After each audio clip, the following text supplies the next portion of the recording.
I don't know if you've noticed this, but IDW are ramping up their TMNT content. For a long time, we really just had the TMNT series at IDW, which had its own continuity. And really from issues 1 to, I would say, 90, it's fucking awesome. It's great. It's like the best of every world shoved into one shared continuity. Then we got like the micro series and stuff like that. And every once in a while, you'd have a mini series telling some other stories.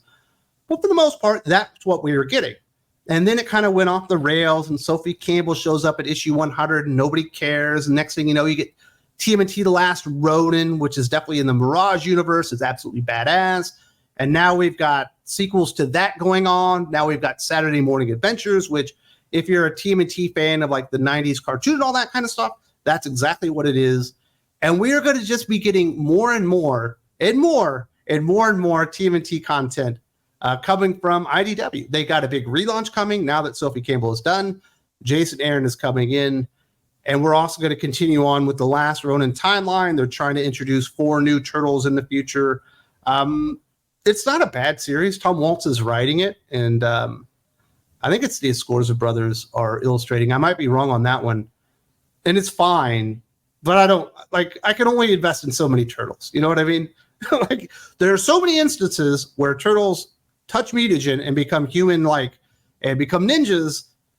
Once you wear it out, I'm just like, I just can't take it seriously anymore. So I'm not really going along that path, but the Saturday Morning Adventure stuff is great. But we recently had TMNT Alpha introducing this version of Jason Aaron's TMNT, as well as a backup story from Tom Waltz, which is, I guess they're going to be doing like TMNT Mutant Nation or something like that, where it's all the other mutants that were introduced, a lot of which I guess were in the Sophie Campbell run. It's Mutant Town. Well, certainly Old Hobbs and some of those characters have been around, but I did see Jenica and stuff in there and like that. I wasn't very interested in it, but it appears that at least initially this reboot is going to be very, very successful, and IDW needs it to be very, very successful. They basically lost all their most important licenses but TMNT. You know, they lost Hasbro. They lost Star Wars. They lost a lot of their important stuff out there. Now they have TMNT and Star Trek, and it sounds like they're about to lose Star Trek as well. That's why we're getting 4 or 5 Star Trek comic books all at the same time, because they have no choice. They actually run out of licenses, and it turns out IDW is absolute garbage when it comes to creator-owned content or new ideas. They can only work with other people's ideas, and sometimes they do it well, but a lot of times they don't do it well at all. That's why I think a lot of people are rejuvenated and excited about this, and we're likely to be getting like maybe 6, 7, 8, something like that TMNT comic books all at the same time in the future, because it sounds like they massively overpaid for the license because it was competitive. People saw what was happening with the Energon universe. People were seeing what was happening with Thundercats. You know, obviously Conan the Barbarian going to Titan Comics. It's a good time to be relaunching comic books based on 80s and 90s characters and stuff like that. There's a lot of nostalgia out there for that, and IDW apparently way overspent because they literally had no choice. IDW Publishing, Nickelodeon, and Paramount are preparing for a dramatic revamp of the Teenage Mutant Ninja Turtles franchise under the vision of Thor writer Jason Aaron, and interest is higher for a TMNT comic in decades, according to the publisher.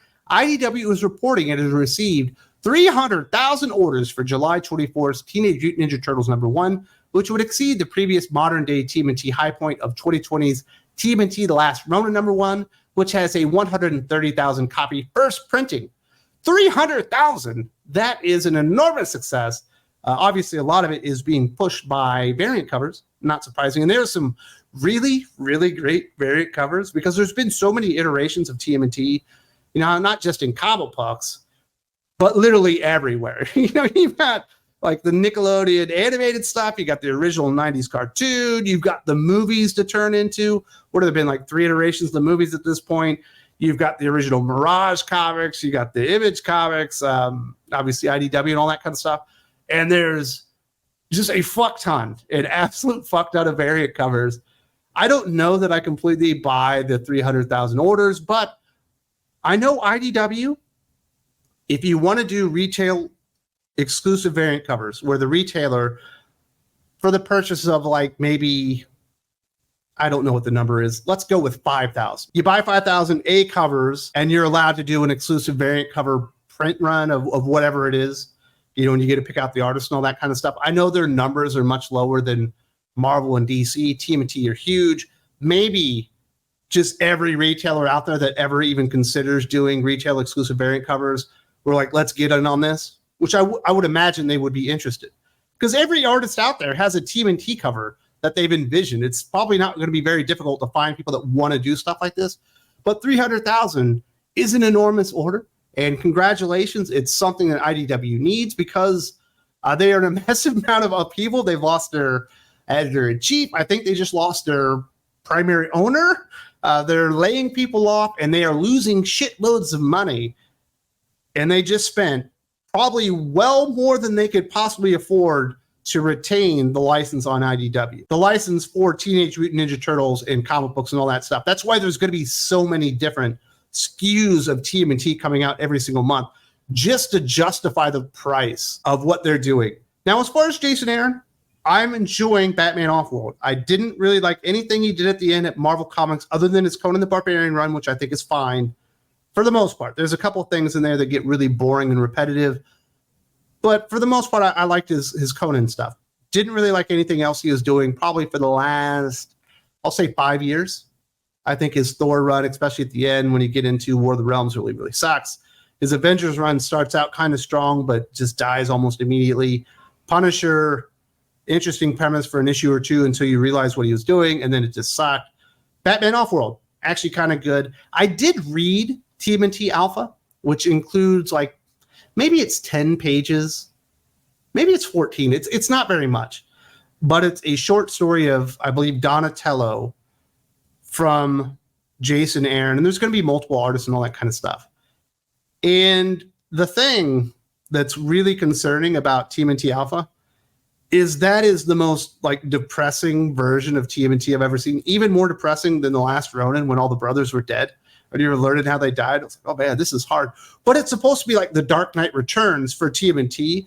This is supposed to be like the flagship in continuity TMNT book. And I just felt terrible for Donatello. Like he had been captured and he was like, I don't know, in this weird farm where you could go and pay them and you could go and beat up and murder mutated animals or whatever. And he thought this rat that he had befriended was Splinter, and he couldn't remember his brothers and all this stuff. It was fucking rough. Like, you need a little bit of hope. And hopefully there is going to be some hope to whatever Jason Aaron is doing.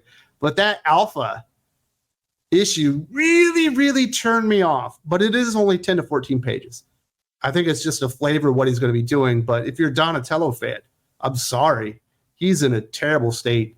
And I did not feel good afterwards. But I think that's how you're supposed to feel. I don't think you're supposed to feel good about it. So it was really, really weird to me. Like the flavor and the tone of everything that he was sitting out there. Like, I understand you want to make the book more mature and, you know, the turtles are going to be older teenagers now or whatever. But my goodness, that was rough. And I still cared more about that than the mutination thing, which I did not care about at all. I actually couldn't make it through the story, even though I think Tom Waltz is awesome. I just didn't care.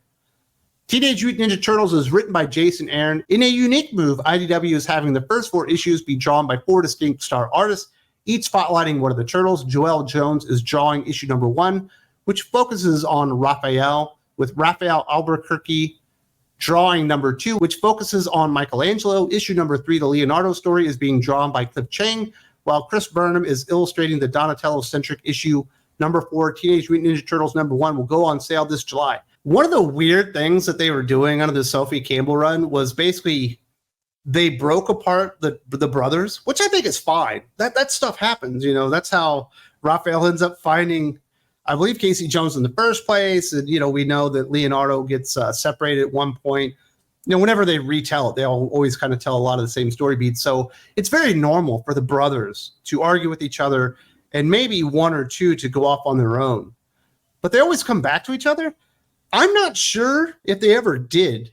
I would check back in on Sophie Campbell's TMNT run every 3 or 4 months.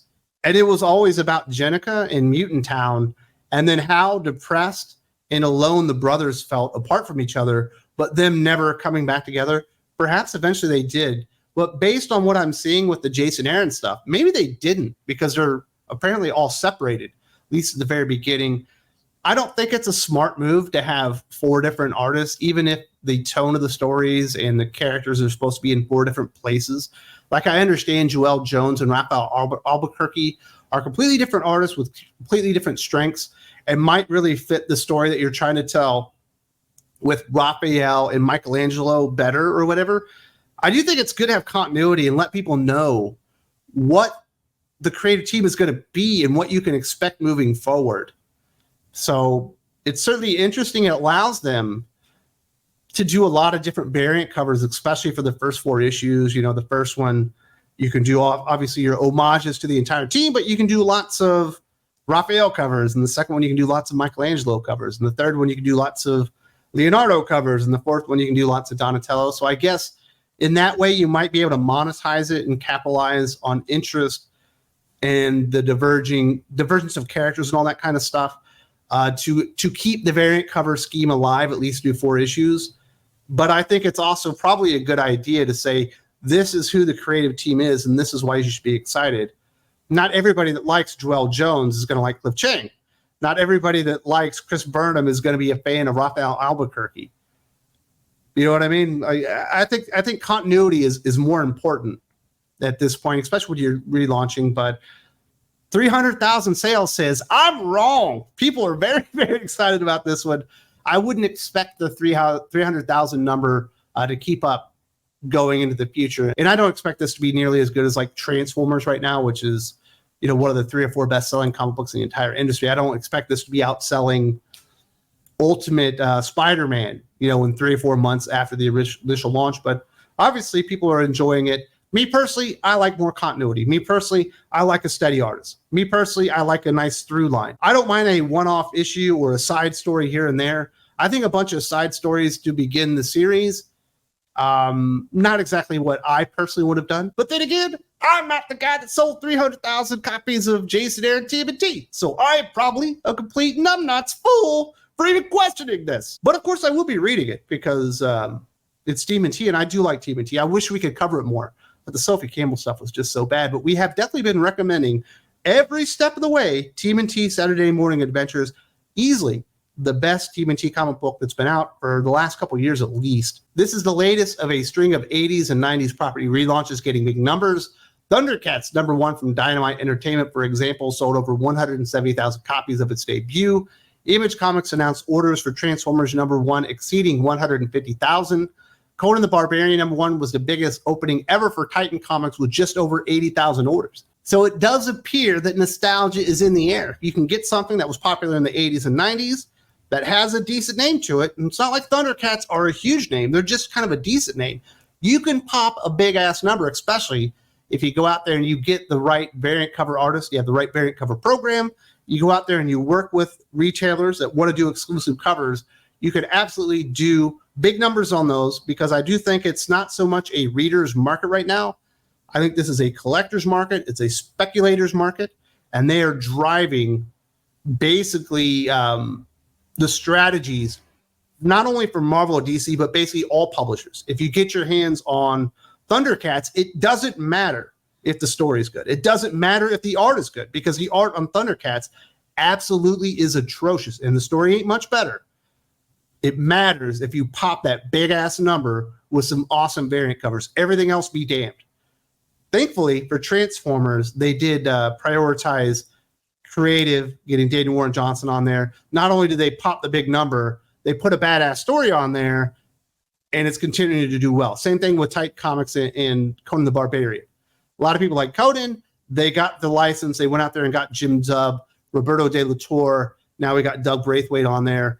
Roberto De La Torre returning, and people have kept their interest in it because there are really good stories. So hopefully this is more close in line with what they did with Transformers and Conan than what they did with Thundercats. To where, yes, you got that big opening number, that big opening salvo with all your variant cover gimmicks and all that kind of stuff, and getting the retailers to buy in on exclusive covers. But you also have that badass quality. We know there's good artists. Raphael Albuquerque's great. Joelle Jones is great. Chris Burnham is great. Certainly, Cliff Chiang is awesome. Is Jason Aaron still good? Can be. So if they nail the quality, you can probably get a top 10, top 20 selling comic book for at least for the next year, as long as it's good. Because before Sophie Campbell took over as the primary writer on TMNT, he was always like top 50 selling comic book. And then maybe for the first year or so after Sophie Campbell took over, maybe it kind of stayed there, and then it just fucking died and nobody cared anymore because the story was so bad. So hopefully we are getting a brand new day, and I'm hoping to get my good friend Mark Pellegrini to join me in the very near future, the guy behind TMNT Entity, and talk about some of his thoughts regarding the TMNT relaunch, what they're doing currently, you know, with The Last Ronin, certainly with Saturday Morning Adventures, and whether or not he's getting excited for this, because I think he's literally read every single TMNT comic book really up until the beginning of the Sophie Campbell run. I think he'd read everything since Mirage #1. That's how into TMNT is. So hopefully we'll have it on the channel really soon to talk about that. We'd like more conversations and news regarding TMNT, not just comic books, but certainly fucking toys. I don't know if you guys know this, but Aaron Sparrow is the biggest TMNT toy mark in the world, and we talk about TMNT toys every single week without fail on the Geek Fix podcast, exclusive to Think Critical Patreon. If you're interested in action figures, if you're interested in superhero action figures, TMNT, Star Wars, all that stuff, horror, monsters, Universal monsters, all that stuff, we hit all that stuff on the Geek Fix. If you haven't checked that out, there's a link in the video description if you would like to support us there.